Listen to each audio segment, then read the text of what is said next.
Well, welcome back, Heather, Hi, to Bruce. Can I Get a Word with You today? How fun Yes. is this becoming? Isn't this it's so much fun for me, and I hope the audience is grabbing a word and grabbing something to charge their mindset and think about how they're thinking and all that kind of stuff. And so tell me, Heather, what have you been up to? Oh, man. Well, as you know, I'm a realtor, so that has been a crazy world. And so I do that part of the time. And then also just enjoying doing a lot of podcasts and connecting with people about Soul Selfie coming out. And I love it. I love to be able to dialogue about the things like this, like some of these words that we have come up with that we both write a lot about. Yeah, so your blog and your website is heathercarterwrites.com, right?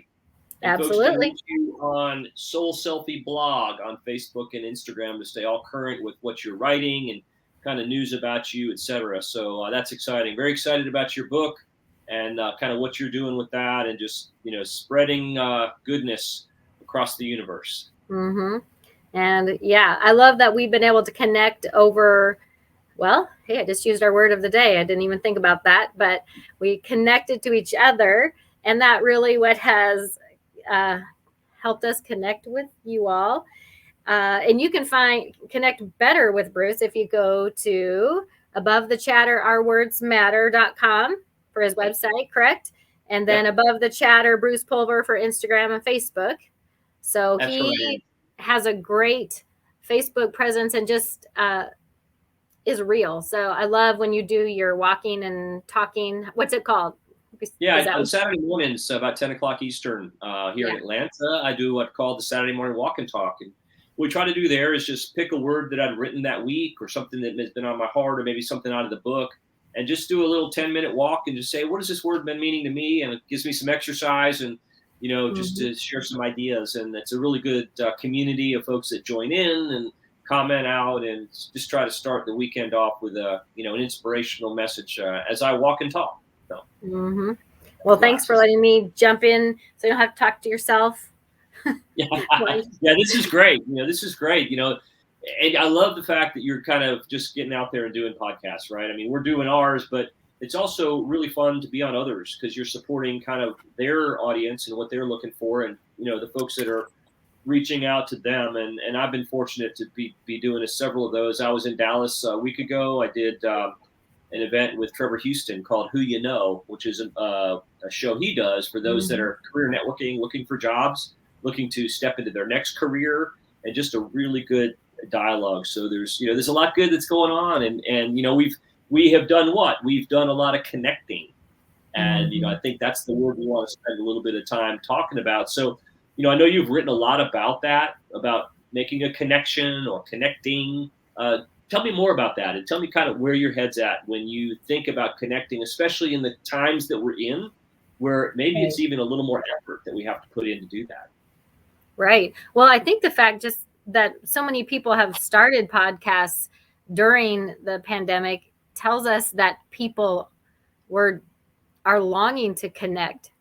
We don't want to be isolated and home, just as much as we love our families, we don't really want to be with just our families indefinitely. So people are Right. coming up with creative ways to connect with other people, and this has been people constantly starting their own podcast just to be able to dialogue about life. Yeah. And um, what I've found with this is that you get good at what you practice, you attract what you put out, those sorts mhm, of things, the magnetic nature of it. right. And there are so many wonderful podcasts, many of which we've guested on, where folks are really trying to help others, or they're trying to spread hope, or they're really trying to encourage others to make sure that folks know they're not alone. And that is a really good way to connect, and that is to plug into those podcasts or get on a social media that does have a positive spin to it, a positive conversation, because the other, we know which direction that goes. So just looking for hope, looking for that rung of that ladder, looking for someone to help us. It just seems like it's such a need, and I'm glad. Hopefully, we're filling a little bit of that just with can I get a word with you? The power of a single word, the power of a single concept. that folks can take and use with their day and use with their week. Yeah, I love the idea of connection, because not only do we want to connect with each other, which is huge. I think that God designed us to need each other, not to live in isolation. But I write a lot in Soul Selfie about, really the number one reason that I write is to let other people know that they're not alone in their struggles. So sometimes we can be present, or at least in the physical vicinity of other people, but that doesn't mean we're vulnerable and open with those people that we're around all the time. So my purpose in writing is just to share my heart and what I'm struggling with and what I'm learning. And hopefully, like I've said, someone has to go first. Someone has to share the messiness of life first, so that other people feel like they have permission to share theirs. And I don't work hard at it. It just comes pretty naturally that I want to share that, so that I can connect with other people and they feel like they're not alone in their struggles. And that's a very important thing for me. Yeah, you struck on something that just oozed through my mind as you were chatting about it, and that is, we might be in a group where we're not alone, but we can feel very lonely. Mm-hmm. And the ability to connect. And I love, sharing first, right? Here's something that I'm going through.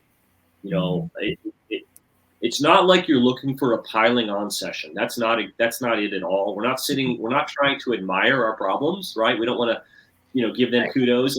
But if someone can say, I can relate to that. I'm struggling with, the kids at home at school, and a work from home hybrid, and my husband or wife who's been traveling or not traveling now, and all that dynamic has changed. I feel lonely in that, even though they're all here. I don't know how to express that. And so your platform of your blog, and hopefully this platform, and just sharing a word and giving some encouragement and something that's activational, I applaud you for that. Thank you for doing that. It's powerful. I love reading your stuff.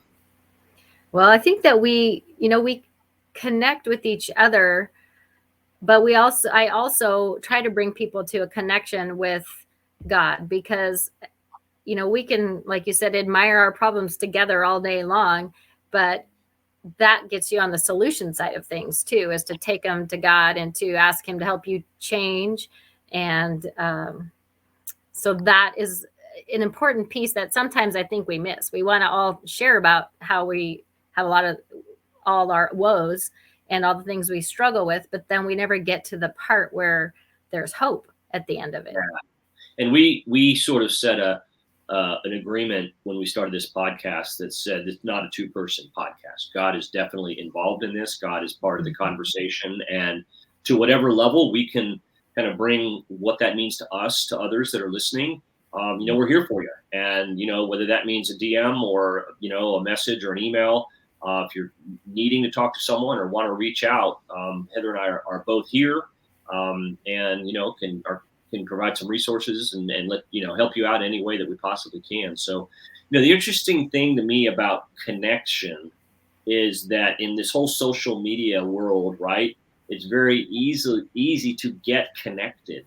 Mm-hmm. My question is, are we connecting?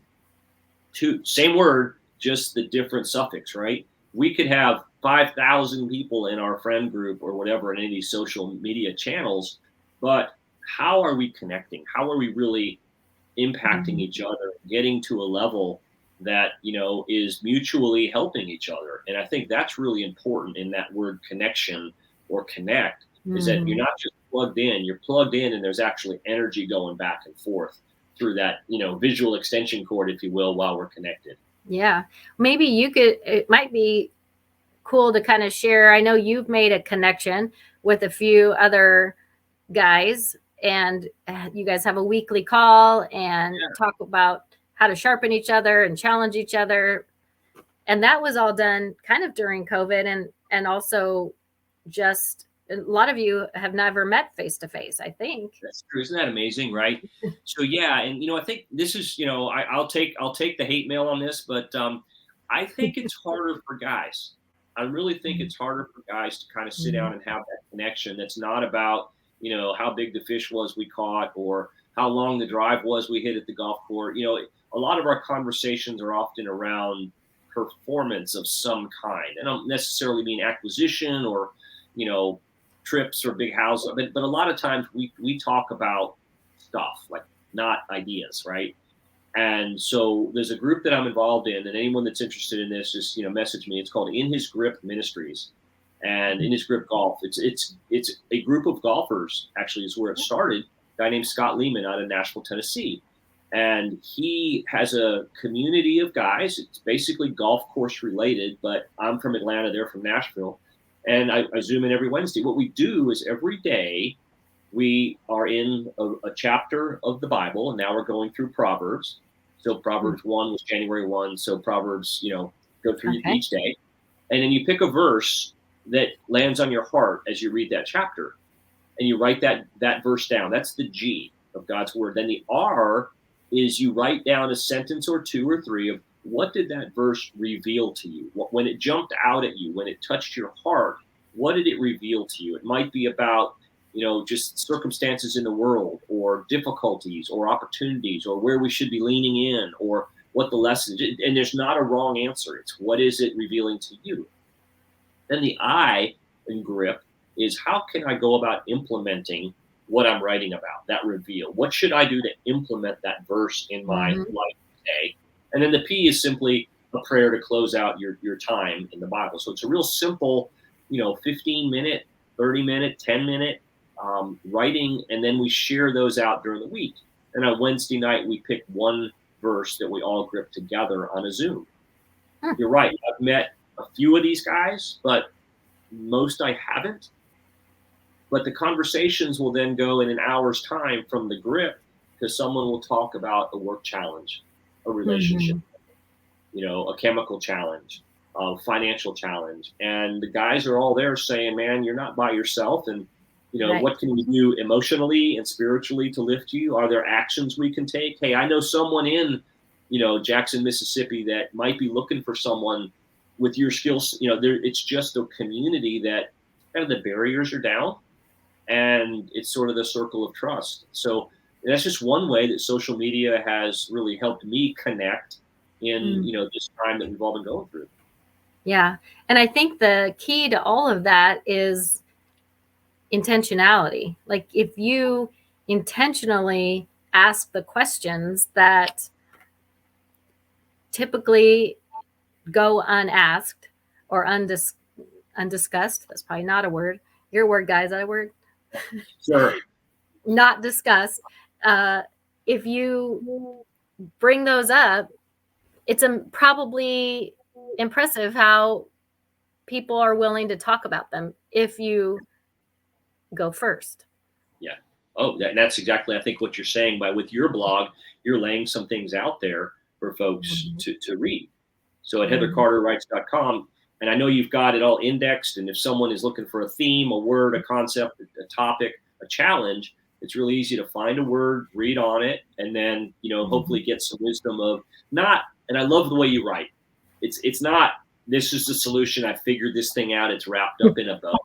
Your writing is really, I didn't like it that car pulled out in front of me today, or, the carpool line, you have some things about that you talk about. It's like, I'm really frustrated about, and, you're out there and you're real. And I think that's really important to be able to do that, because it's the energy and it's the emotion that we have to feel. We have to kind of go through that. And I love the way you set that up, you tee that up, and you make a connection with your readers, just like we're all trying to do with each other. Yeah, I do. I really want to connect with people. I've kind of been like that my whole life. I realized recently, I'm always trying to make some point of connection with people. As a realtor, I noticed that.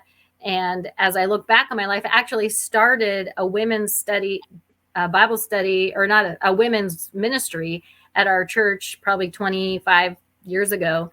And it was called Connections, because my whole goal was to connect with them with each other, and connect all of them to God.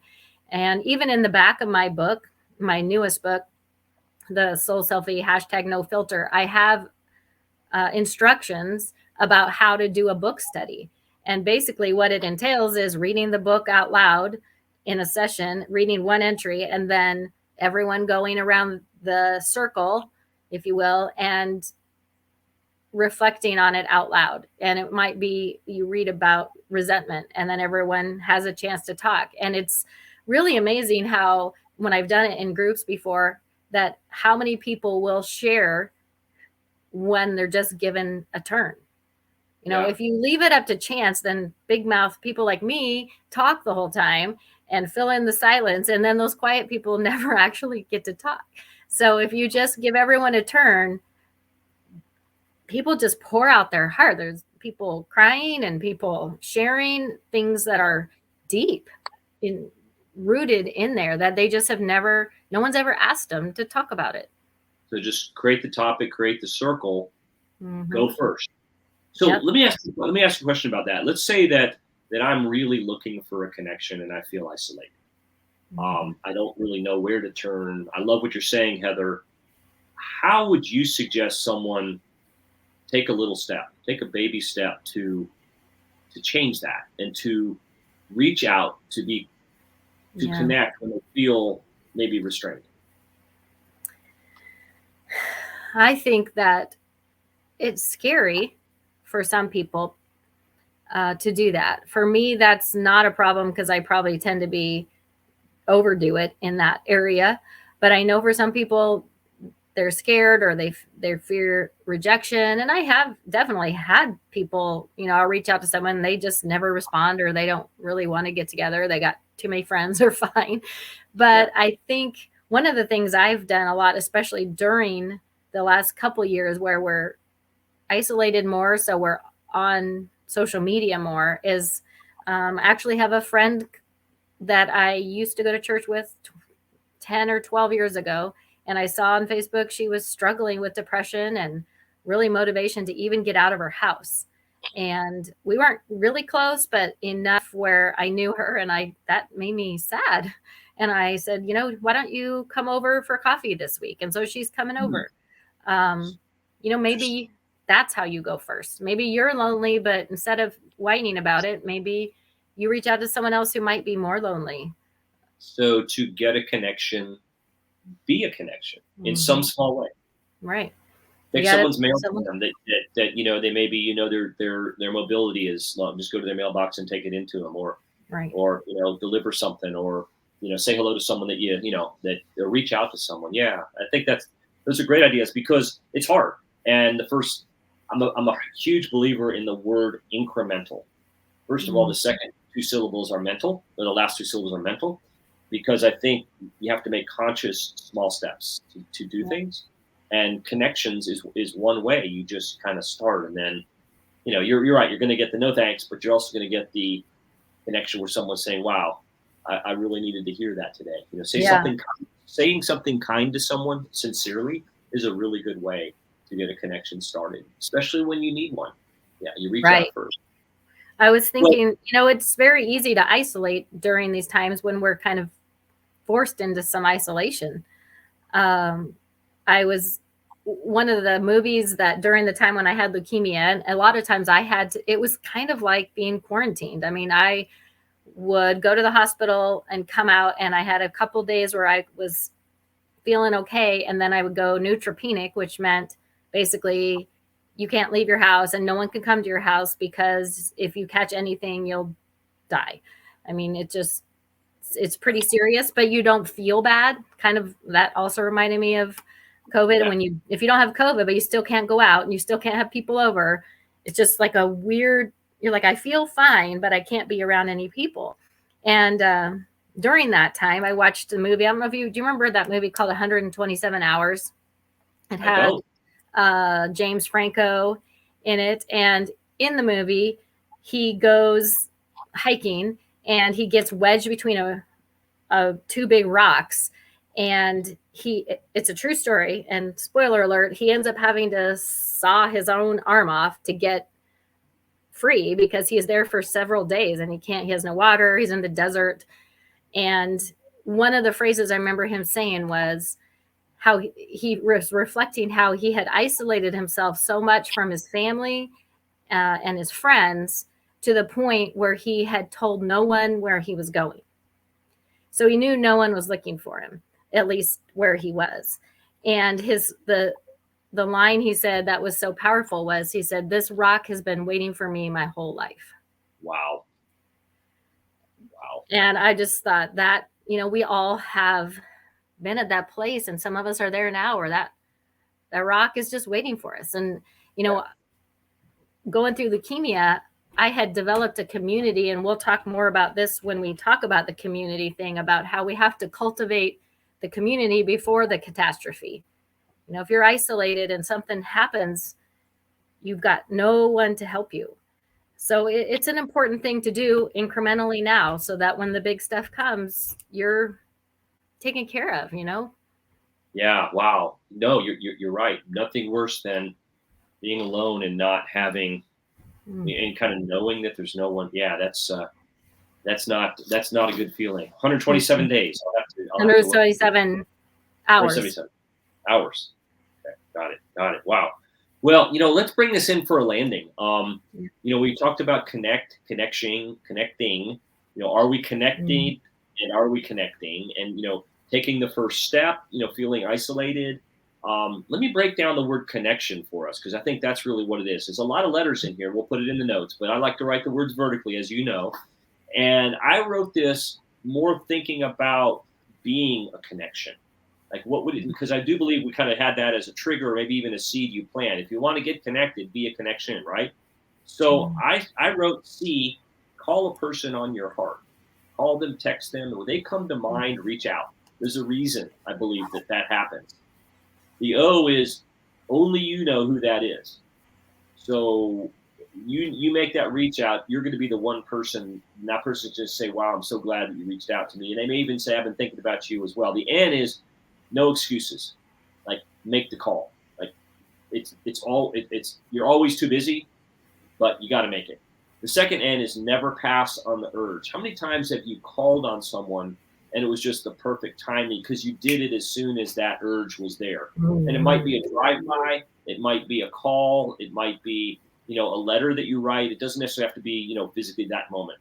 The E is express what they mean to you. That's sometimes the hardest thing to do is, maybe if there is something that you need to overcome, or there's some situation between you that might be holding you back, just express what they really do mean to you. Specifically, I remember when we were in high school together, or I remember when we, sang that cantata together, or I remember when we were on that softball team. Just be specific about that. Call, not tomorrow, but now. You can tell I'm sensing urgency about that connection. You know what? Tell them you love them. I mean, I don't know about you, but that has just become like such an acceptable and a right word to say to somebody, especially, if they've done something for you, but it's not a 30-year relationship. Man, I love you, man. I thank you for doing that. It means the world to me that you reached out, right? It could just save a life is the I. O is, the impact you'll have. And the N is, now do it again tomorrow. So that's my way of connection. It's like, take that activity and it's going to mean something to someone, especially if you need a connection. I love that. Be a connection. So Heather, any closing thoughts? Yes, I'm finishing writing notes about your little acrostic. I think I'm going to do that every time. That'll be part of it. I'm going to take notes on your acrostic. We'll, of course, post them and make sure everybody gets access to them. And most of these are in my book, Above the Chatter, Our Words Matter. And, Soul Selfie, No Filter. It's a new one. A lot of great messaging, a lot of great, just focus, and a lot of great, insight. And Heather, I just so enjoyed this talk. And I hope, it's between you and I, but, we're getting the word together, and I'm just hoping this is having some impact. So if it is, share this out. Tell your friends, write a comment, like and share, as they say. So until next time, Heather. All right. Have a great day. See ya. We'll see you. Okay. Bye-bye.